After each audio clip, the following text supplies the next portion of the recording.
നിബിതങ്ങൾ കൊമ്പ് വെക്കുമായിരുന്നു, കപ്പിങ് ചെയ്യുമായിരുന്നു, ഹിജാമ ചെയ്യുമായിരുന്നു. വലം യകുൻ യളിമു അഹദാ അജ്റഹു, ഒരാളുടെയും കൂലി നിബിതങ്ങൾ കുറക്കുമായിരുന്നില്ല. ഒരു ഹജ്ജാമിന് നിബിതങ്ങൾ അന്ന് കൊടുത്തത് 1 ദീനാറാണ്. 1 ദീനാർ എന്ന് പറയുന്നത് 4.5 ഗ്രാം സ്വർണമാണ്. 4.25 ഗ്രാം സ്വർണത്തിനാണ് 1 ദീനാർ എന്ന് പറയാം. 4.25 ഗ്രാം സ്വർണം. ഒരു കപ്പ് വെച്ചതിനൊന്നും കപ്പിങ്ങിനൊന്നും അങ്ങനെ ഒരു കൂലെന്ന് കൊടുക്കൂല. 1 ദിർഹം 2 ദിർഹം ധാരാളമാണ്. പക്ഷേ നിബിതങ്ങൾ മാന്യമായ ശമ്പളം കൊടുത്തു. അതുകൊണ്ടാണ് ഞാൻ നേരത്തെ പറഞ്ഞത്, മുതലാളിമാർ മാന്യമായ ശമ്പളം കൊടുക്കണം. ഏറ്റവും ബേസിക് സാലറിയിൽ നിർത്തിയിട്ട് കുറെ ആളുകളെ വെച്ച് ജോലി ചെയ്തിട്ട് ഞാൻ ഇത്രത്തോളം ആളുകൾ എന്റെ കൂടെ ഉണ്ടെന്ന് മേനി പറയലൊന്നുമല്ല മനുഷ്യത്വം എന്ന് പറയുന്നത്. അവർക്ക് മാന്യമായ ശമ്പളം കൊടുക്കും.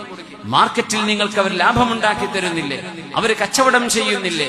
അവർ നിങ്ങൾക്ക് വേണ്ടി പെർഫോം ചെയ്യുന്നില്ലേ? അതിന് റിവാർഡ് കൊടുക്കും. അവരെ സന്തോഷിപ്പിക്കാൻ ആദ്യം, എന്നിട്ടാകാം പുറം ലോകത്തെ.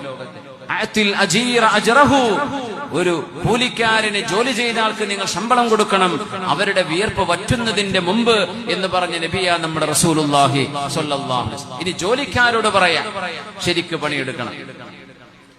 നമ്മൾ അമാനത്താണ് ഏറ്റെടുത്തിരിക്കുന്നത്. ആ അമാനത്തിനെ കൃത്യമായി നിറവേറ്റണം.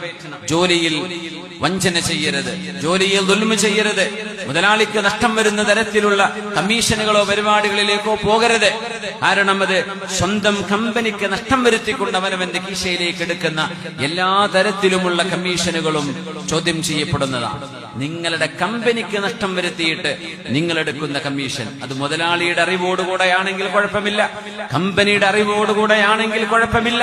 അല്ലാതെ നിങ്ങളും സപ്ലയറും തമ്മിൽ ഒരു എഗ്രിമെന്റിൽ നിങ്ങൾ വാങ്ങിക്കുന്ന സാധനത്തിന് വാങ്ങിക്കുന്ന കമ്മീഷൻ ആ മുതലാളിയുടെ ലാഭത്തിലേക്ക് പോകുന്നത് അതിൽ നിന്ന് കുറച്ചുകൊണ്ടാണ് നിങ്ങൾക്ക് നൽകുന്നതെങ്കിൽ അത് ജായിസാവാൻ തരമില്ല.